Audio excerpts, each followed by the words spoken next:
Novocaine ending explained, the big twist, and what happens to Nathan Caine. The action thriller Novocaine is packed with non-stop twists and turns, plummeting the story towards a climactic ending that leaves the audience cheering for the hero, Nathan Caine. Jack Quaid has finally stepped into a leading man role, and the early reviews for Novocaine promise a wild ride for Quaid's character and the audience.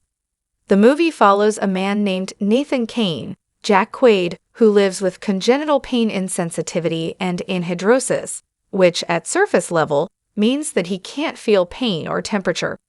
After finally building up the courage to go out with the coworker he loves, Sherry, Amber Midthunder, he realizes he could lose her when she gets kidnapped during a Santa-themed bank robbery. He makes the snap decision to pursue the robbers so that he can save her life, but it won't be an easy fight. Nathan Caine finds himself fighting with unconventional weapons in a restaurant kitchen, tattoo studio, and booby-trapped house, all of which are worthy of the 4DX Novocaine theatrical release. This leads to a climactic ending that is as disgustingly bloody as it is entertaining. How Nathan Caine survives in Novocaine. Despite suffering many injuries that should have killed him, Novocaine provided Nathan Caine with plot armor, making it abundantly clear that he wouldn't die in the film. However, he comes close to getting killed towards the end of Novocaine. Simon gets the upper hand on Nathan, promising to murder Sherry afterward. Luckily, Sherry shows up to save Nathan at the last minute. The fight switches to Sherry and Simon, with the sister trying to save the man she loves. Nathan swoops in at the end of the fight, using his arm bone to stab the robber, a grotesque and memorable way for Novocaine's climax to end. The fact that Nathan and Sherry saved each other, instead of one being the hero and the other being the damsel, completes the main character's tattoo, reaffirming the theme that people need each other to survive. The film doesn't directly show how he gets to the hospital, but the most logical explanation is that Sherry called an ambulance or Roscoe, and the detectives sent an ambulance to Sherry and Nathan after arriving at the hospital. Either way, the fact that Nathan Caine somehow survives the entire movie and doesn't have any permanent ramifications from the injuries is the most unrealistic part of Novocaine, despite the action thriller incorporating many silly plot points. Novocaine's big twist. Sherry's involvement in the heist and connection to the robbers explained. Although she's initially presented as the damsel in distress love interest of Nathan Caine, Novocaine offers a fun twist for the character. She's in on the robbery. The trailer teased Novocaine's big twist by having the robbers take Sherry from the bank without keeping a gun to her head, and she's not shown being tied up. Despite this, whether or not Sherry's involved in the heist feels ambiguous when she's first alone with the robbers. She seems angry and defiant towards her captors. However, by the end of the scene, they reveal that she's the sister of Simon, one of the villains. As the film goes on, they continue to drop more information about the heist and her connection. She got the job at the bank so that they could get the code for the vault. While it's not directly stated, the dialogue between Sherry and Simon heavily implies that she only went out on a date with Nathan Caine to get the code from him. Despite her involvement in the heist, Sherry does have some semblance of morals from the start. She only agreed to do the heist if they didn't kill anyone. Why Sherry betrays the robbers and saves Nathan. Although she initially becomes involved with Nathan to get the bank code, Sherry actually falls for her coworker in a matter of 24 hours. The pair connects with each other because they both have aspects of themselves that they want to hide.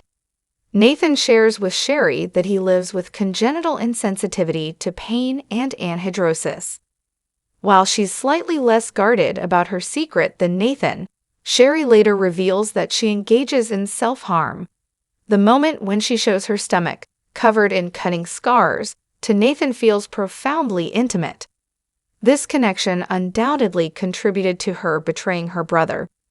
The difference between Simon and Sherry's values about violence means that in every scenario, she would betray him at some point. Additionally, Sherry never seems entirely comfortable with the heist, getting upset with Simon over the fact that he killed the manager of the bank and multiple police officers. Like Nathan Caine, she doesn't have a problem with the theft. She is comfortable with the idea of Simon taking the money and leaving if he just lets everyone live. Ultimately, the difference between Simon and Sherry's values about violence means that in every scenario, she would betray him at some point. Her connection with Nathan Caine only serves as a catalyst to speed the process up. What Novocaine's ending means for Nathan and Sherry's future. The end of Novocaine includes 2 time jumps in a row that provide details on the individual futures of Nathan and Sherry, as well as their romance. After he kills Simon with his arm bone, Nathan loses consciousness and wakes up days later in the hospital. The police officer who helped him throughout Novocaine reveals to him that he got off easy, only getting house arrest and probation for all his crimes. The movie jumps forward again to a year later. Nathan Caine is completely healed with no lasting ramifications, which is one of the most unrealistic parts of the Jack Quaid movie. He still has a close friendship with Roscoe, but he leaves him during the middle of a video game fight to go on a date with Sherry. The film then cuts to Nathan and Sherry celebrating their anniversary in the prison visitation room, confirming that they're still together after Sherry's betrayal, Nathan murdering Simon, and her going to prison. Nathan is counting down the days until she gets out, proving that he's just as in love with her as she was when they went on their first date. However, the fact that he eats the cherry pie indicates that he isn't spending the time Sherry's in jail, removing himself from society like before. Sherry taught him to take risks, and he continues to do so even without her by his side. The real meaning of Novocaine's ending. Novocaine makes its core message abundantly clear at the beginning of the film when Nathan and Sherry go to the diner. He tells her that he can't eat any solid food because of his condition, and she urges him to just try it. Nathan is much happier after eating the cherry pie, affirming the message that you can't live your life in fear if it means not experiencing joy. The ending of Novocaine reiterates the theme twice during Sherry and Nathan's date in the prison visitation room. He shows her the finished tattoo, depicting the knight and princess fighting to save each other. They are in danger, but it's worth it because of their love for one another. Then, in the final shot of the film, Nathan takes a bite of the cherry pie he brought to the prison and smiles, mirroring the early scene. While Novocaine is heavy-handed with the core message, the shot of Nathan eating the pie is a nice and idealistic circle-back moment that allows the audience to reflect on how far the plucky main character has come since the first time he ate that food.